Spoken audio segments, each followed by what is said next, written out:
Magic the Gathering and Marvel team up for a magic set featuring your friendly neighborhood Spider-Man. Add iconic superheroes and supervillains from over 60 years of Spider-Man comics to your Magic game. This set gives you the power of Spider-Man. But remember, with great power comes great responsibility. Visit magic.wizards.com to learn more about how to suit up with Spider-Man. That's magic.wizards.com to learn more about Magic the Gathering Marvel Spider-Man. Swing into the game. This Old House Radio Hour is supported by the Home Depot. Whether you're tackling a kitchen upgrade, organizing your garage, or building out that back deck, it's important to keep your projects on track. Fast, free delivery from the Home Depot makes it easy to keep things moving in the right direction. If you're just starting out or you're stuck in the middle, the Home Depot has same-day and next-day delivery, so you can get what you need fast. Maybe you need a tool, more materials, some extra paint and supplies, or a battery to power your way through that project. Whatever you're working on, get fast, free delivery from the Home Depot. How doers get more done. Order select in-stock items by 4 p.m., subject to availability. From LAist and APM, American Public Media, it's This Old House Radio Hour. I'm your host, Jen Largis. On today's show, 2 of the most dangerous materials in old houses may be lurking where you least expect. Here's what to do if you uncover asbestos or lead paint. Let sleeping dogs lie is a pretty good rule of thumb, but once you start to disturb things like asbestos or lead, it becomes airborne, and now it's bioavailable. From conversation rocks to creatures in the woods, Rhett McLaughlin's North Carolina cabins holds stories both magical and a little scary. When we get away from Los Angeles and all the work that we do here, we want there to be a sense that things have slowed down. A year after Hurricane Helene devastated Asheville, This Old House returns to rebuild homes and hope. All of this, plus we're answering your home improvement questions at 877-864-7460. Coming up next. Welcome back to This Old House Radio Hour from LAist and APM. I'm your host, Jen Largis. Hurricane season is here, and somehow each one feels stronger than the last. The key is knowing what to do before, during, and after the storm. From having a plan to protecting your home and staying safe when the winds rise. Leslie Chapman Henderson from the Federal Alliance for Safe Homes joins us with the steps every family should take. Leslie, welcome to This Old House Radio Hour. Oh, thank you so much for having me. So when it comes to hurricane prep, what are some general rules to make sure that your home is safe and that you are safe within it? Safety first. Where will you take shelter from the storm? If you're not in a so-called storm surge evacuation zone, then you can consider staying at home, which is where most of us want to be. But in order to do that, you have to kind of assess your house and its strength. So we can walk you through that with a tool we've created called the Strong Home Scale. You put in your address, you get your building code, you get a couple of tips. So maybe if your home is a little older, there's some things you can do, retrofits, maybe you've already done them, that'll make your home stronger. But that's what we ask people to focus on first. And then you just line out the things that you want to do over time. And one of the things people tell us is, gosh, I wish I'd known that when I changed my roof or picked a new garage door, things like that. So we want you to have all those things in mind because over time with our home, it's a constant series of decisions and maintenance. So I want to walk through the areas of a home and a property and figure out the best way we can hurricane-proof it with you, both for the immediate and the long term. Okay. So I thought we would start on the outside. What can we be doing on the outside of our homes? First and foremost, anticipate high wind and anything that can become airborne. You have to have a plan to remove it. Get the swings off the swing set. Bring in the barbecue grill, the garden gnomes, and all those things.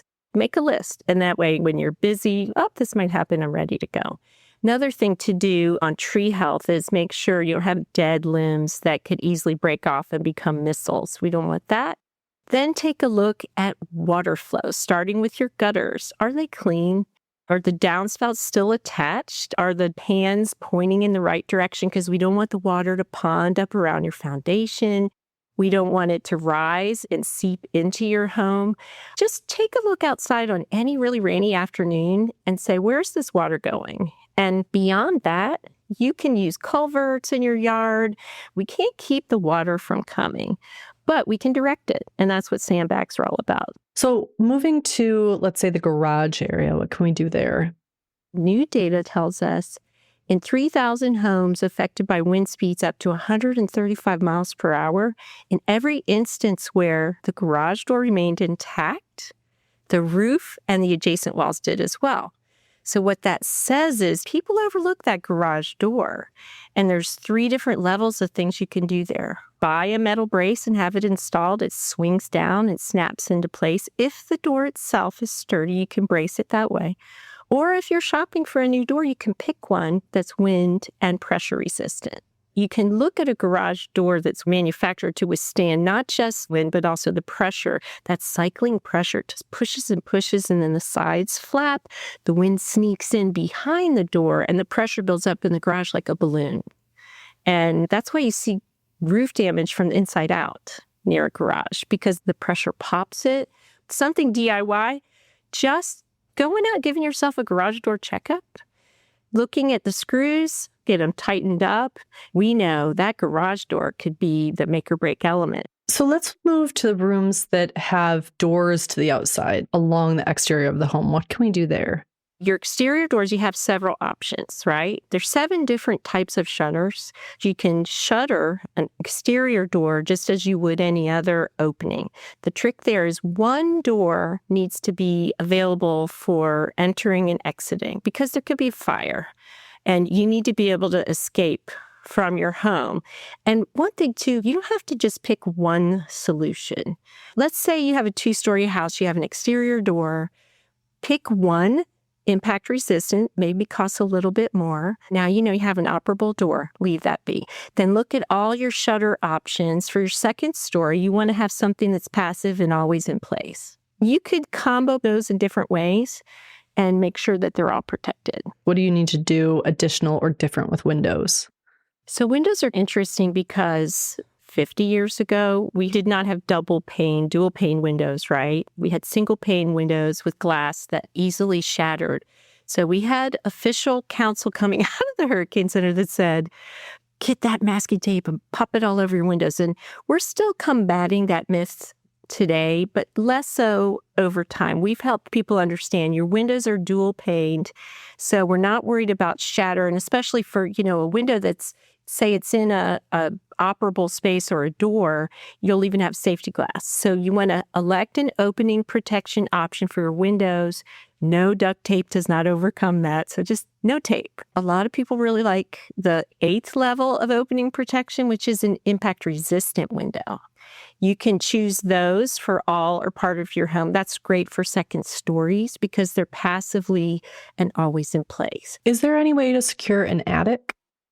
Job 1 in any storm, we got to keep that roof on. A method that was tested years ago is to take premium flooring adhesive and apply it to the joints inside the attic where the underside of the roof deck meets the truss or the rafter. If you put a 1/4-inch bead, the gluing process led to a factor of 3 times the strength of keeping the roof on. So there's your DIY. The professional solution, if you want to get a double benefit, would be to use a closed cell polyurethane spray foam. And those are applied by pros into the attic space, and they give you the wind uplift resistance as well as a nice sealing of those cavities for energy efficiency. So we like to end each episode with something called the simple fix, where an expert shares a quick tip to make our next job easier. Do you have a simple fix when it comes to hurricanes? Close all the doors on the inside of your home. Closing those doors has now been proven through engineering research to be a big savior. Say you have a breach of a window and you have something coming in, but if you've got all the other doors closed, they're going to help disperse and compartmentalize that pressure. So just close all the doors. It could make a big difference. Leslie, thank you so much. This is fantastic information, and we appreciate your expertise. You are so welcome. That was Leslie Chapman Henderson. For more information on hurricane prep, go to flash.org.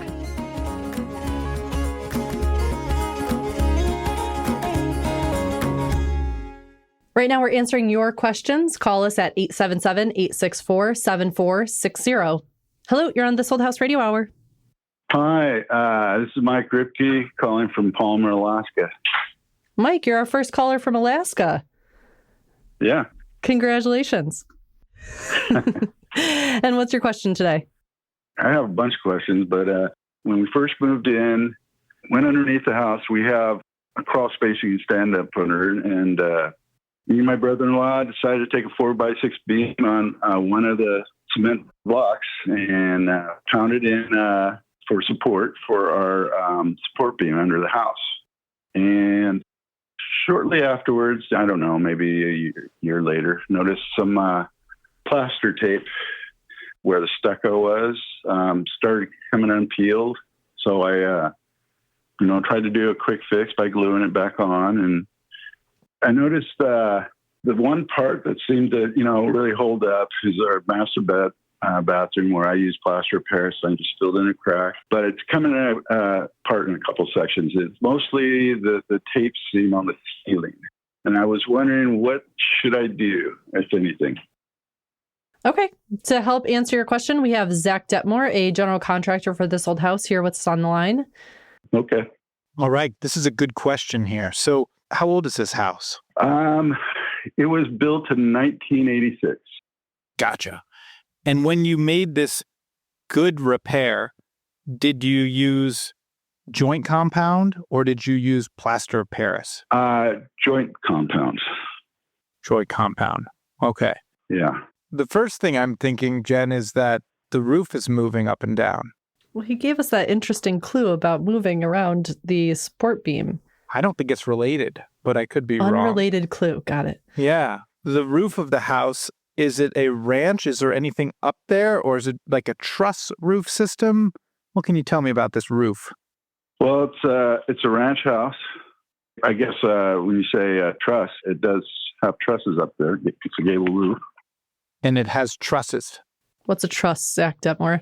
Sorry, a truss would be basically like a triangular shape, creating a web, typically made out of like 2x4s or smaller bits of framing lumber instead of, a traditional joist and ridge beam, which would be a large piece of wood. Yeah, it's triangular. It's triangular. All right. So what you have happening is called truss uplift, and it's very common.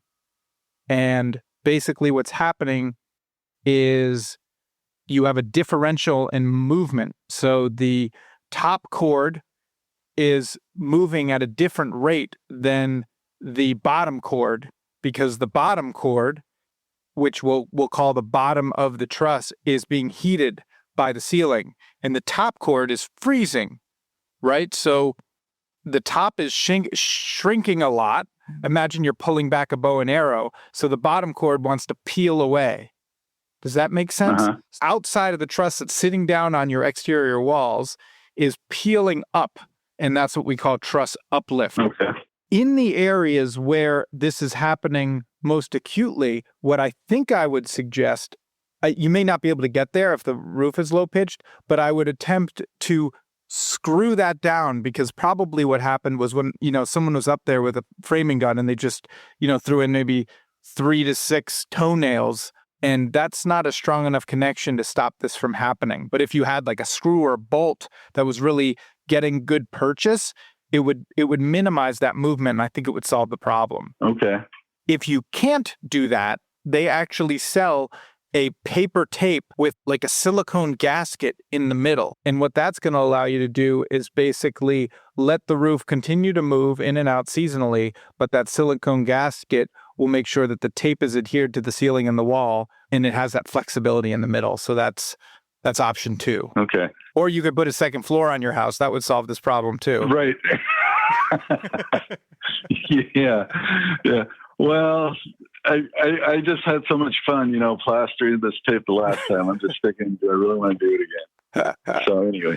Yeah, well, you got a couple options. I would try and crawl up in there and try and get a screw into it, but there's probably so much insulation that's going to be the worst task in the world. Yeah. Maybe wait till you're due for a roof replacement and do it from the outside. Okay. All right. Well, thanks for the tips and the information. No problem. Good luck. All right. Have a good day. All right, see ya. He trusts you now. After the break, our experts answer more of your home improvement and DIY questions. Call us at 877-864-7460. That's 877-864-7460. Coming up on This Old House Radio Hour from LAist to APM. Stay tuned.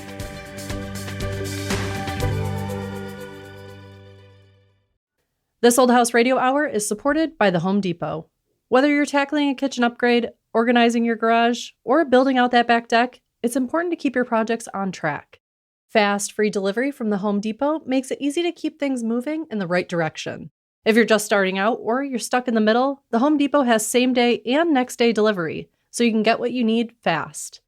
Maybe you need a tool, more materials, some extra paint and supplies, or a battery to power your way through that project. Whatever you're working on, get fast, free delivery from the Home Depot. How doers get more done. Order select in-stock items by 4 p.m., subject to availability. Magic the Gathering and Marvel team up for a magic set featuring your friendly neighborhood Spider-Man. Add iconic superheroes and supervillains from over 60 years of Spider-Man comics to your Magic game. This set gives you the power of Spider-Man. But remember, with great power comes great responsibility. Visit magic.wizards.com to learn more about how to suit up with Spider-Man. That's magic.wizards.com to learn more about Magic the Gathering Marvel Spider-Man. Swing into the game. If your small business has a problem, you could say, "Ugh, just my luck." but you should say, Like a good neighbor, State Farm is there. and we'll help get you back in business. Like a good neighbor, State Farm is there. Mr. Monopoly here. Monopoly is back at McDonald's. Register in the McDonald's app so you're ready to get your bag. 2 ways to peel for a chance to get your bag. Physical peels with select items and digital peels with others to get your bag. Play Monopoly at McDonald's. Ba-da-ba-ba-ba. No purchase necessary. See rules at playatmcd.com for full details and amoe.playatmcd.com to play without purchase. Ends November 23rd, but bonus play ends November 2nd. Monopoly is a registered trademark of Hasbro. Copyright McDonald's.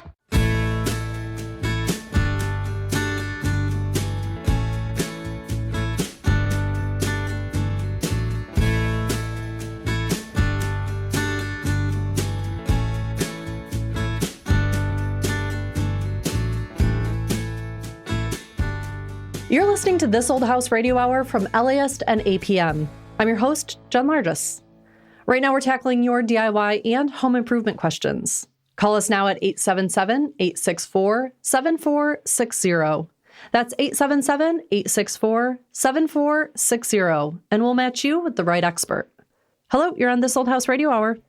Hey, how are you? My name is Wilfredo Gonzalez. I'm of Holliston, Massachusetts. Hi, Wilfredo. What's your question today? So it's about, we bought last year from a house from the 1820, and we have some copper wiring mixed with some old wiring. It's like different color. I know for a fact that the box is brand new. It has relays and circuit breakers, but they left some odd color wiring on the basement. It's like a silver round color. It's not like the regular copper wire that you can see 3 cables inside. And there were some cut halfway, some are cut the other way. And I need to get like an opinion to get those removed from the basement. Absolutely. Well, we've got Heath Eastman, an electrician for the show, and Zach Detmore, a general contractor for the show, both here to help. Zach, have you seen this in any of your renovations? It's very, very rare that I don't see this in a house, but especially one this old. But yeah, I mean, it's often just a little rainbow of wires of different shapes and sizes and types jumping out of the box, and it's very anxiety inducing from the part of me that wants to see everything consistent. But what do you think, Heath? So, Wilfredo, would you say the house was 1800s? Yeah, 1820. 1820. So you literally saw every version of wiring probably going through from knob and tube up till today. Yeah, you had no idea. Yeah, so you probably have remnants of everything left in there. Yeah, Zach's absolutely right. It's not uncommon. It drives me nuts, too. One of the things you want to do when you go into a project and you do the remodel and do any additional work is you want to remove the old wiring so there's no confusion that it's possibly energized. Okay. And just to clean everything up. You just want that stuff gone and out of the way. If the wires are cut on both ends and you can clearly see it, it's easy enough to remove. Yep. If it's not, if it's going up walls or going somewhere else, that's going to be a little more difficult to trace. I mean, how much of the house was rewired? Actually, so just on the basement, what I've noticed is so far right now, but I'm kind of concerned because right now there is another slight detail that on the kitchen counter, there are 3 outlets, and then 2 of them, when they are used separately at the same time, they trigger the other outlet that it has the reset breaker on it. That's okay. And it looks like they are, they connected on series or something like that. But I think there's got to be some old cabling in the house right now. It could be, but it sounds like you have a GFI receptacle on the kitchen counter, which is what you want, and then the load comes off of that and goes to the other receptacles. So if you overload or have an issue with one of those receptacles, the GFI will trip and do its job. So that sounds like it's okay. It's more just a matter of getting rid of the old stuff. Zach, any other thoughts on tracing some of this down if it goes anywhere else in the house, short of making a mess? I don't know. I'm assuming this house has a basement that's sort of open, Wilfred. Is that true? Well, the one that is open basement that I have right now, that's where all the cabling is.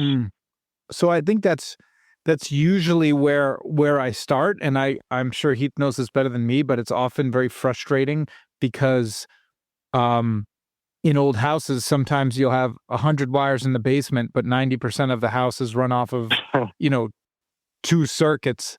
Right. And you don't know what is still functioning and not functioning, but definitely.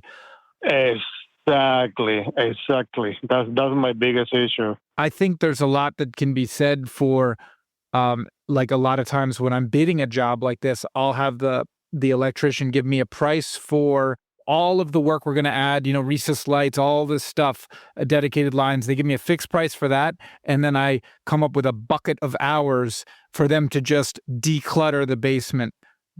So it's safer. So that might be one technician for a day to like sort of disconnect everything. And then another day for them to sort of figure out what can be deleted and what junction boxes are overloaded. So I think if this were me, I would go with sort of getting an electrician to come in and sort of diagnose the basement and try and just clean it up so it's visually more satisfying, but also from a safety standpoint, easier to sort of trace down what is then, because there's all these wires that are exiting into the walls you can't see. And although you may not have access to them, at least you can sort of track down, like, this is where the good work starts and this is where the bad work ends. And then maybe if I'm renovating my kitchen later, you're just tying in, you know what I mean?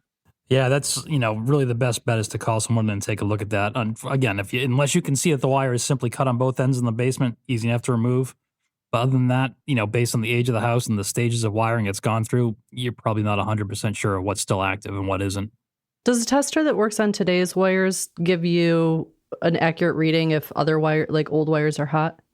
The non-contact testers may not. So if it's a metal clad or something like that, it won't read through it.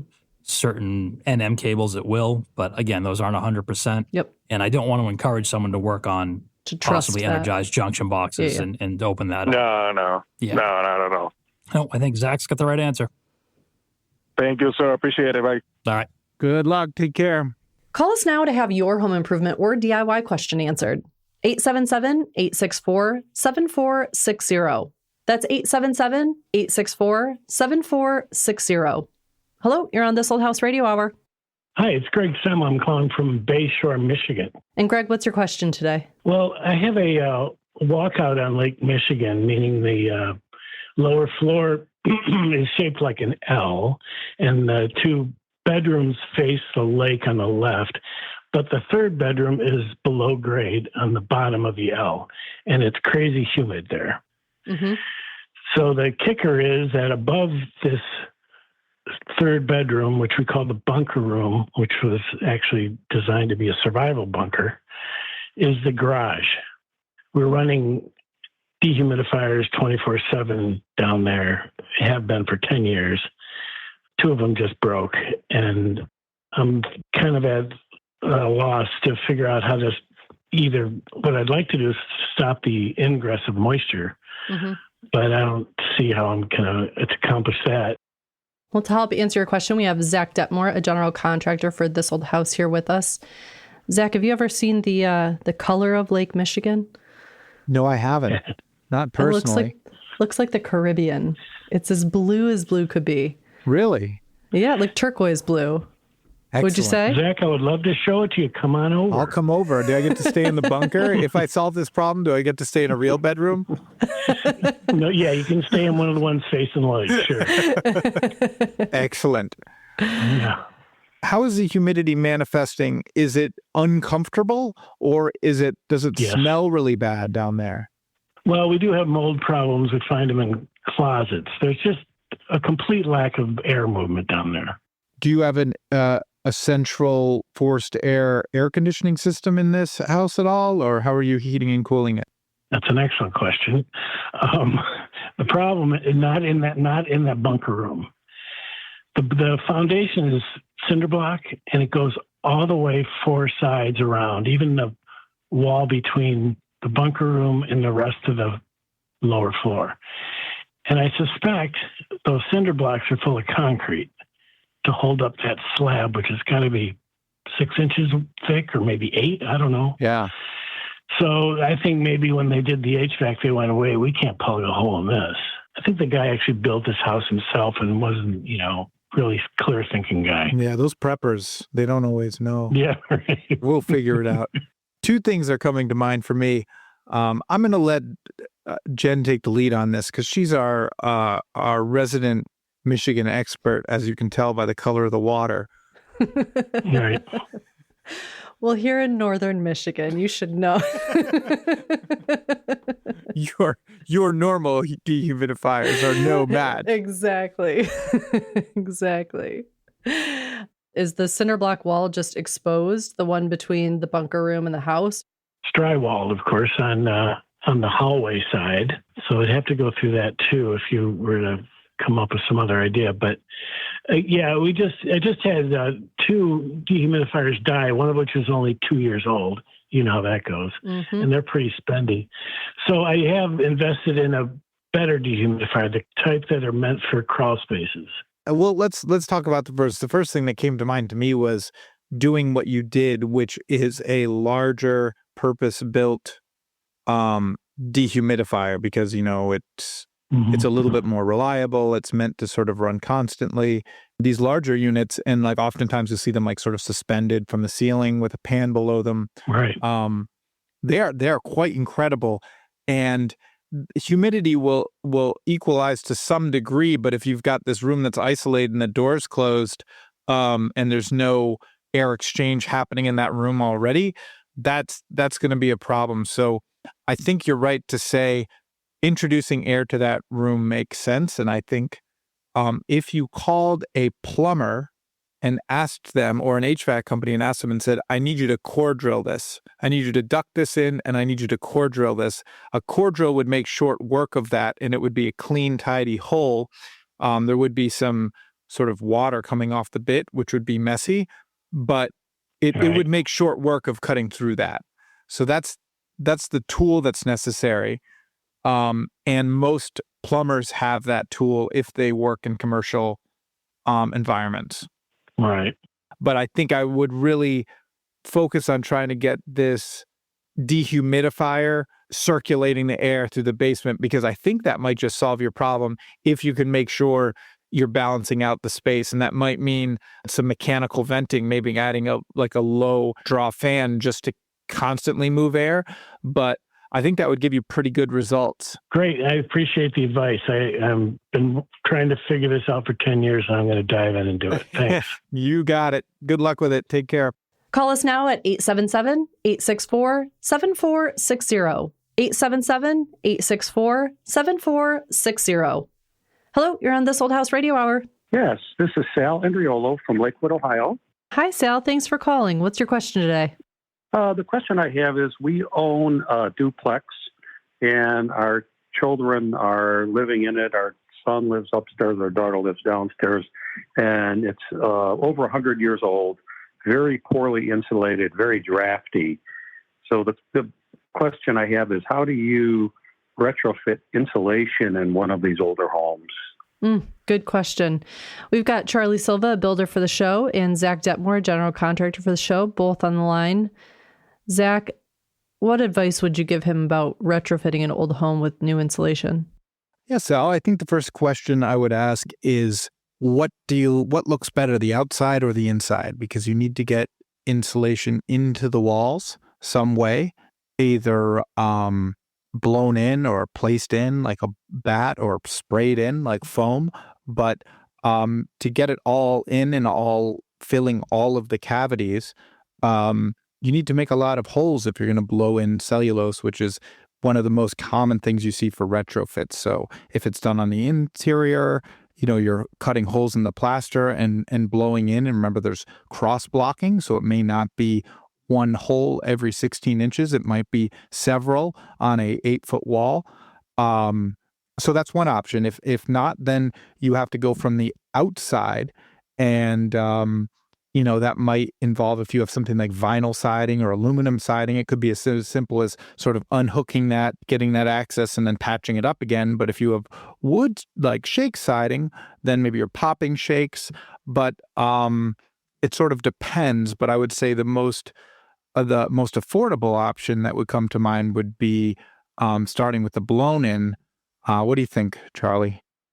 Those are great points on how to insulate inside or out, right? What's in the better shape. And I thought you had mentioned like to improve the insulation. So if there's any insulation in the walls now, do you know if there is?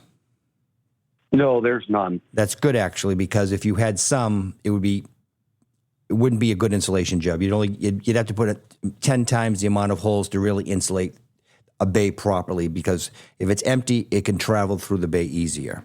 Did you say what your siding was? Well, it's vinyl siding, but it's over the original, what I believe is cedar siding. So Zach's right, though. You could unlock one. So, for example, when we used to insulate, we had our own cellulose machines back in the 80s, and you'd go around and you'd take, whether it's the clapboard or the wood shingle, or in your case, the vinyl siding, makes it even easier. So let's say you let's say you have a windowsill line of 3 feet off of the floor, to whatever that number is. You kind of use that as your line to go across. So one bay, let's call it 8 feet tall. We used to put 2 holes, so let's call it 2.5 feet off the bottom, 2.5 feet off the top of that stud, and that's how you would insulate the bay properly, because the bottom one's not going to get all the way up to the top. So what we used to do is we'd look for the stud bay, take it off. So when you take off your vinyl siding, you're going to take off some wood shingles because you don't need them anymore. You can patch back the thickness if you wanted to. And then you're going to look for nails in the boards where it's nailed to the studs. And you go for the center of one, and then we used to use a coat hanger, and we'd put it in through like a 2-inch hole, and we'd go left and right, so we'd feel where the next stud is, and then we'd measure over from there, we'd drill another hole, you do the coat hanger again, so you know where you're in your stud bays, and if one's only an 8-inch bay, at least you're identifying it. You're not going to get 100%, but you're going to get darn close. Is this something a do-it-yourselfer could do? Depends who that is, right? Oh. I mean, I could do it myself. Okay. So the answer is yes, depending on your capability, right? Now, keep in mind, you're going to go up on a staging plank because you get up to the 2nd floor. So I don't know what your capabilities are. I personally, if you're just so-so on it, I would hire somebody that's good. Now, the other side of this is when you insulate a house, you have to be careful now that you've insulated that, even though cellulose is fantastic, what you're doing, because that when you don't have any insulation in your stud bays, your house can breathe, as far as transferring energy through that wall and drying behind the siding. Your vinyl siding is actually a good thing here, because the siding behind that is going to act as the shield between the back of the siding and the face of it. So the air gap between your vinyl siding to the face of your wood shingle, that is going to be your air gap rain screen, let's call it, right? So any water or anything that's going to blow behind that siding, or capillary action from the siding pulling it up, if anything gets behind it, it's going to dry down through that wall. So I'd feel comfortable in saying that I think you're in good shape to be able to insulate from the outside. And the other thing to do, by the way, is when you insulate, or we used to take a piece of felt paper and we'd go over that hole and repair the siding back, or whatever you're going to do, just because you don't want anything moisture-wise to ever get into it. But I do think you're in good shape if the siding job's good, I think you're comfortable in doing it and hiring the correct company.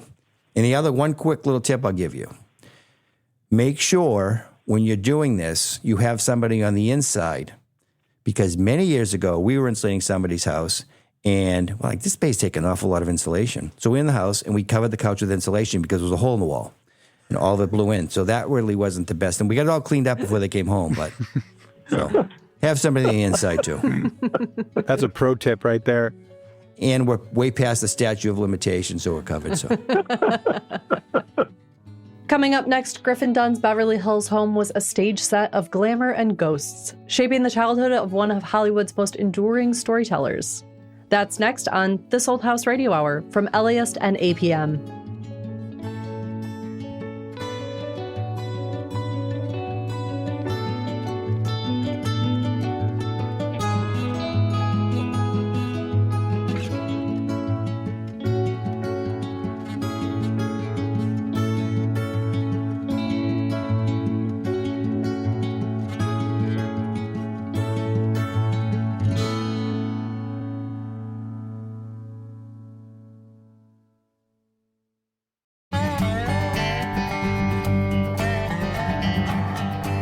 Welcome back to This Old House Radio Hour from LAist and APM. I'm your host, Jen Largis. Coming up, Ethan and Elizabeth Finkelstein from Cheap Old Houses are back with 2 waterfront properties with an asking price of under $125,000. But is the view worth the work? But first, we take you inside actor and director Griffin Dunne's Beverly Hills childhood home and his secret hiding place in the midst of the Hollywood Renaissance of the 60s. My name is Griffin Dunne. I'm a filmmaker, and this is my old house. When I'm dropped off at the school bus at 714 Walden Drive, there is a rose garden on the front lawn, and it's in front of a house that's all white with black shades. It's a very nice, comfortable home, about the same size as every other house on the block. And on the front lawn waiting for me is a cat named Charlie that always greeted me, always seemed to know exactly when the bus would be arriving. I would get off the bus and the cat would follow me up these brick steps to a black door. Our front door was black with thick enamel paint on it. It had one of those brass knockers on it. And I would let myself in. That house to me was one big jungle gym. And there was a wooden staircase. And whenever I saw that staircase, I would always slide down that banister. I would put pillows in the hallway so that I could do a flip. This house had so many little treasures in it. There was an attic. I could still smell that cedar and those moth pellets. And I would climb out the window and onto the roof. I could see all the tops of the trees in Beverly Hills. That was sort of my outpost. I remember when we first laid eyes on the house, the backyard was not a garden of any kind. It just had sunflowers. I thought it was so beautiful.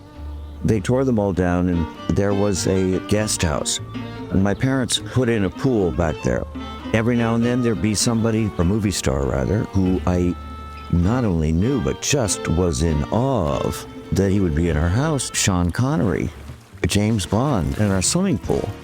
I'd never really ventured in the deep end, but when I saw James Bond doing laps, I thought I'd impress him and jump in the deep end. And I sunk like a stone. There were adults all around oblivious to my problem, and they looked like a upside-down Hockney painting, and I felt his hand on my rump lift me up out of the water and put me right on the side of the pool, and he said, a wee bit early for the deep end, sonny. There was one celebration that I remember.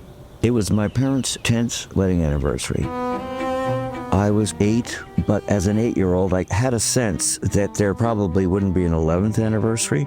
My father had orchestrated this party called a black and white ball in celebration of their marriage.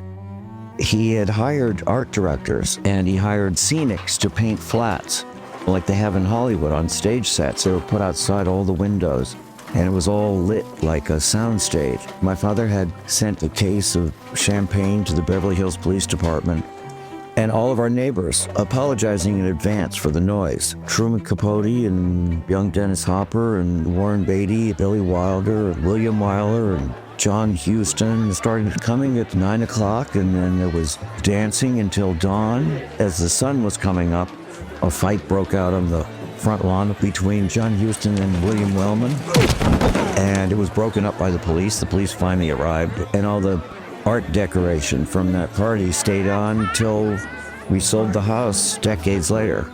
It was just all rotting and the flats had faded in the sun. It was the zenith and it was the beginning of the end. To reach that peak and have all these movie stars in his home, directors drinking his booze and dancing to the orchestra that he hired was at that time in his life intoxicating and a great triumph. It's almost Chekhovian to have the flats in our house be still staying there a decade or so beyond the party, but a constant reminder.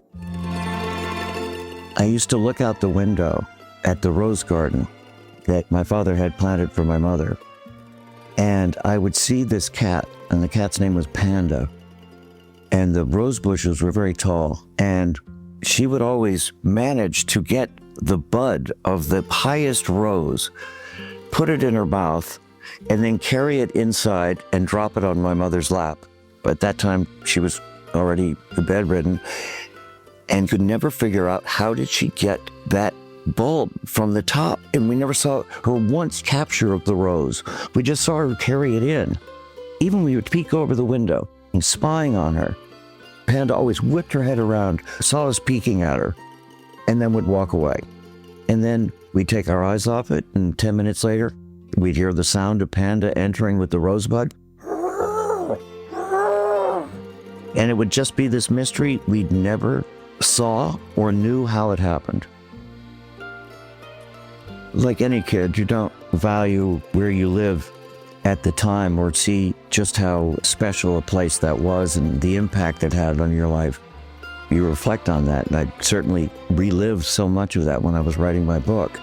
It was an extraordinary house. Some of the greatest adolescent moments of my life, it was a really special place. My sister did not know any other place than that when she was brought home from the hospital. And when my mom had to move, she was devastated to leave that house.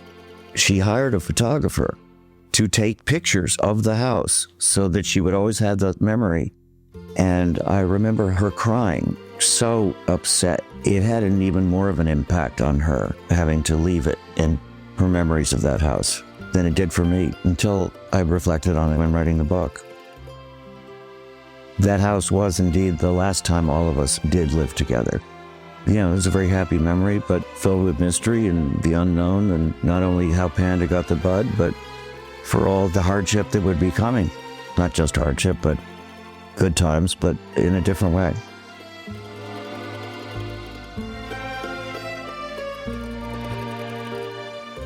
That was Griffin Dunne. His book, The Friday Afternoon Club, A Family Memoir, is out now from Penguin Press.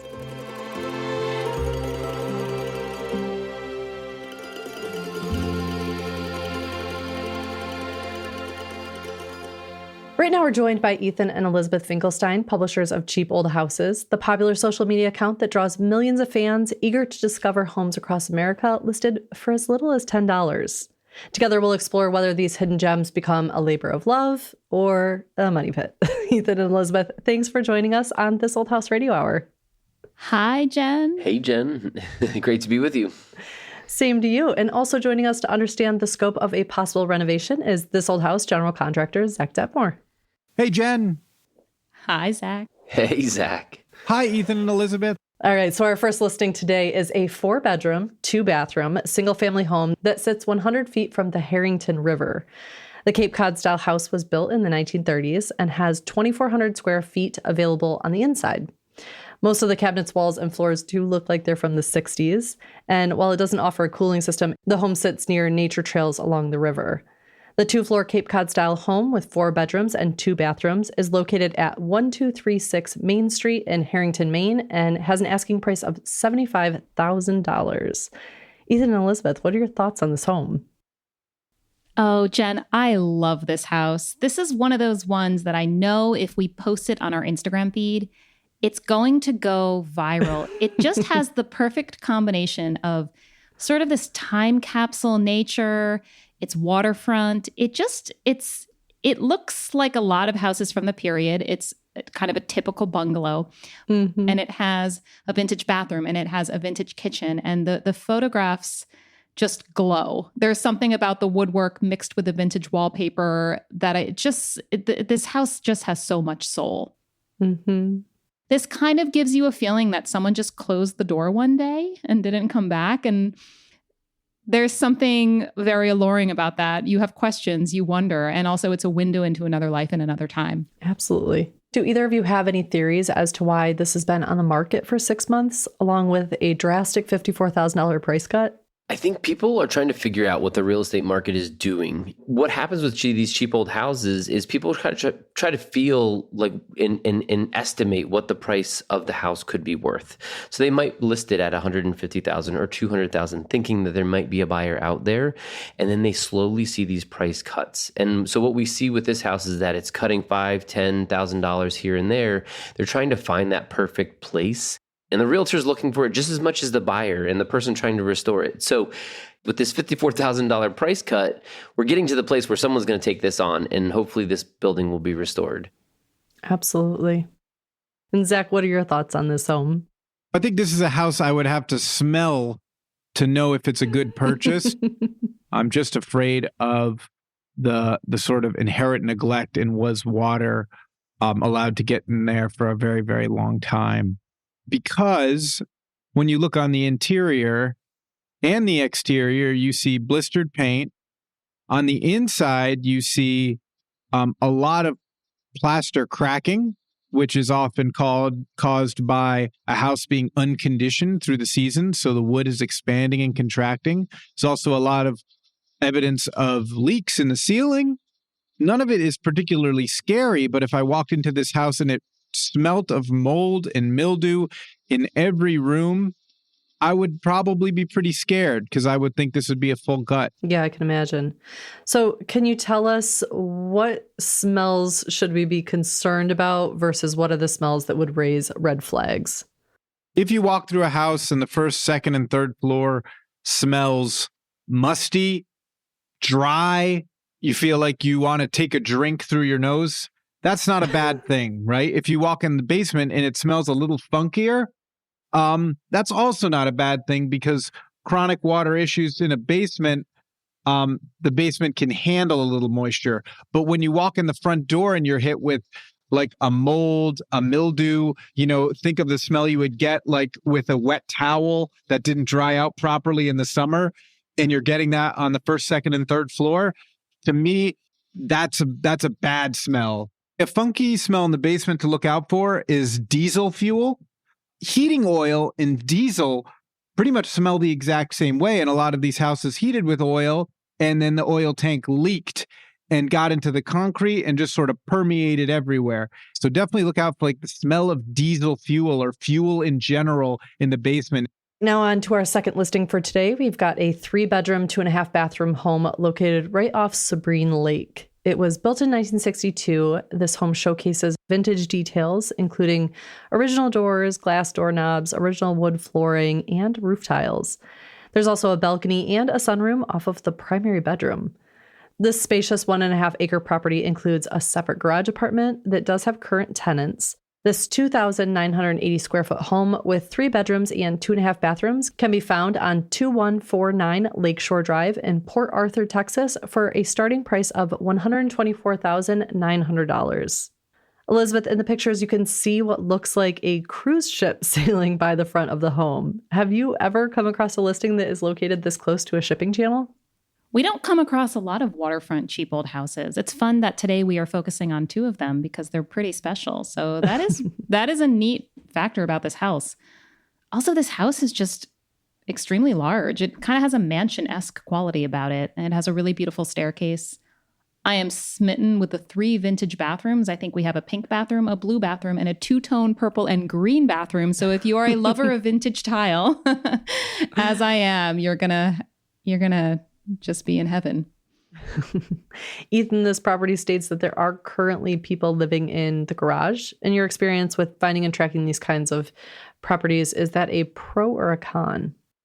I think you could see it a little bit as both. I think if you are looking to make this a single family home and to live in it, I think you may want to figure out what the lease is for that agreement. I think if you are looking at this as an ADU or an additional dwelling unit or some kind of additional income that you could be surmising from the property, it might actually allow you to mortgage the property and then maybe even take out a construction loan on top of it because you're actually already receiving income. Mm-hmm. So it depends on how you're kind of structuring your financial deal and if it's good or bad. If, and I think you would want to look at that garage too, just to see the condition that they're living in, just to make sure that you're not going to have to put a ton of investment into that first before you even get into the house. Absolutely. So a lot of things kind of to contend with. Zach, what are your thoughts on this home?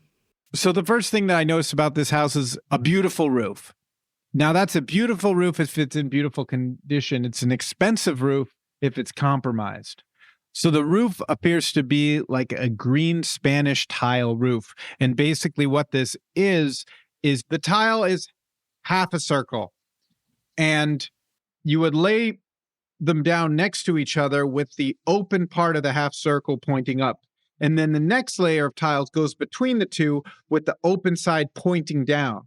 So basically you have these tiles overlapping each other. And because of the nature of the assembly, these types of roofs can be very tough to track leaks on because you can't just like pop something off in the middle necessarily. You kind of have to like take whole sections off and then put them back and stack them. So if this roof was maintained properly, you got a great house. If this roof was, improperly done, you can't hire the cheapest bidder to come in and fix this problem. You need to hire someone who's really good, who knows what they're doing. This type of roof can last a long time, but if it is compromised, it is an expensive repair. Then we run inside, we get into these bathrooms, we can tell that they haven't been updated in 50 years or more. So we know certainly the traps under the tubs, the traps under the sink are paper thin. If you sneeze on these things, they're going to leak. So you're going to have some plumbing maintenance on this house for sure. In general, I hate to say this, but people seem to like to use this terminology, good bones. It's a big, old, nice house. I would say, look at that roof, check it out, see what the story is. If it's okay, no major red flags, but certainly save some money for roofing and save some money for plumbing on this one. Does it just break your heart sometimes to hear Zach say these things? I was really glad Zach was talking about replacing some of the internal plumbing and not that vintage tile, because those bathrooms are gems. Yeah, and you can access a lot of the plumbing from underneath at least. So hopefully it's just a drywall repair. Yeah, I think there's a balance whenever you're going into these homes that, you're going into it purposely with rose-colored glasses because this is something that you're excited to restore, excited to work on. And that's one of my best tips is to go into these houses. Don't go in on a pretty day because your rose-colored glasses will be the rosiest. to go in on a really crummy, rainy day that you have potentially the most amount of issues hitting this house at that exact time, or even a few hours after it rained, that's kind of the best time to check out one of these cheap old houses or know a house and what it's going to need to save this old house. That's one of my best house shopping tips. Well, Ethan and Elizabeth, thank you so much for joining us today. We really appreciate your expertise. Thanks, Jen. See you, Zach. Bye, Zach. Thank you. You can follow Cheap Old Houses on Instagram or subscribe to their newsletter by going to cheapoldhouses.com. We're nearly at the end of the show, which means it's time for the Simple Fix. Hi, Jen. It's Jen Nawada, a landscape contractor from the show, and this is my Simple Fix. So if you're having a hard time determining if your woody tree or shrub is alive, take your fingernail or the sharp side of the pruners and scratch the surface. If it's green, that means it's alive. If it's brown, it's determined dead. That is usually a sure bet that your plant is alive if you find green after you do the fingernail scratch. We'll see you next week on This Old House Radio Hour. Our show is distributed by and co-produced by LAist Studios and APM, American Public Media. This Old House Radio Hour was created and produced by Ember 20. Listen to new episodes of the podcast every Tuesday on your app of choice. You can follow This Old House on all the socials at This Old House, all one word. We'll see you next week.